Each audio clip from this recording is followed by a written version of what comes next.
Hello everyone, it's Shane Kanto, your Wasteland reviewer, and I'm here to review Running on Empty, and this is from writer-director Daniel Andre, and this stars Keir Gilchrist as Mort of Atypical fame, and Mort works at a funeral home. He lives in a world where you could actually find out your natural death day.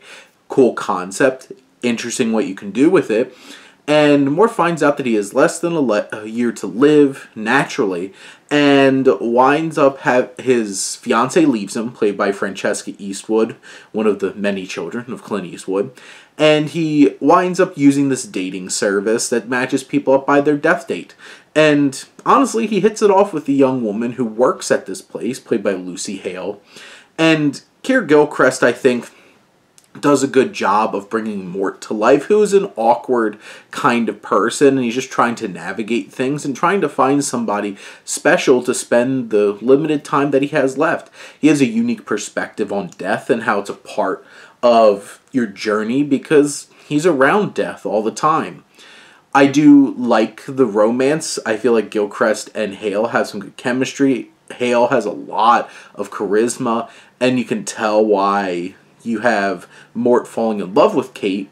Now, Kate's not the most interesting character of depth. She's like that cool girl that, you know, all the nerdy guys would want to get with. You know, in a lot of movies. There's not a lot of depth to the character, but their moments together are some of the most entertaining in the film. You have Jim Gaffigan, who plays his uncle, who runs this funeral home, and he has some fun moments. But so much of this film is bogged down in this horrible subplot that becomes way too big of a plot of you have Mort who winds up having a pimp on him demanding money from him because of a series of unfortunate events, while I not spoil, which are some of the more absurd moments of the film. And Reese Cairo plays Simon, this pimp, and those parts of the film become so dark and intense out of nowhere. Andre struggles to keep the focus tonally of this film, and it's so swinging wild and becomes such a big part of the film, and it's the least interesting part of the film. It's just feels like it comes out of nowhere and makes no sense in the logic of the grander story of Mort trying to find somebody to spend the rest of his time with. It becomes a giant distraction from that, and it harms the main focus of the film, and it adds nothing, and it's tonally completely a mess, and it really bogs down the film as a whole because this narrative spends so much time on it, and it's not interesting. It's completely outlandish and ridiculous, and tonally just screws up the whole entire film.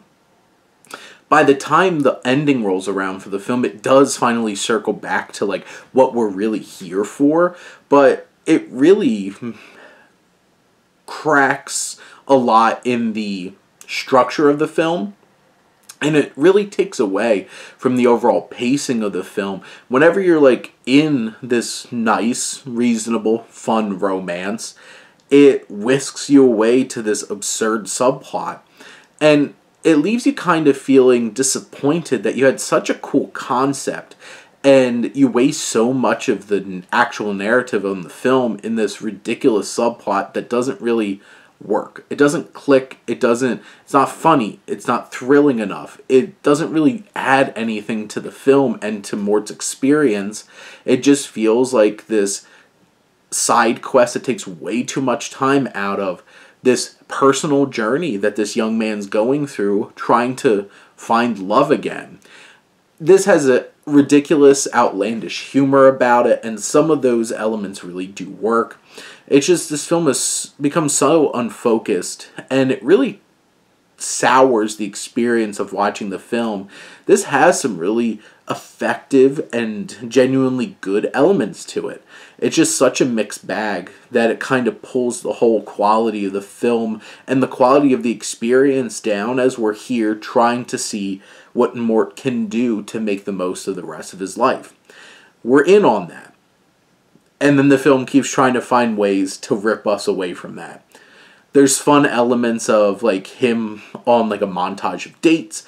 You know, a lot of those elements of the rom-com parts of this are familiar. They're tropes, but they're the parts that work.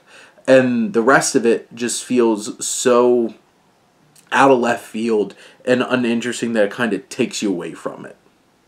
But those are my thoughts on Running on Empty. Let me know what you think, and let's talk some movies. But thank you as always for tuning in and supporting your Wasteland reviewer.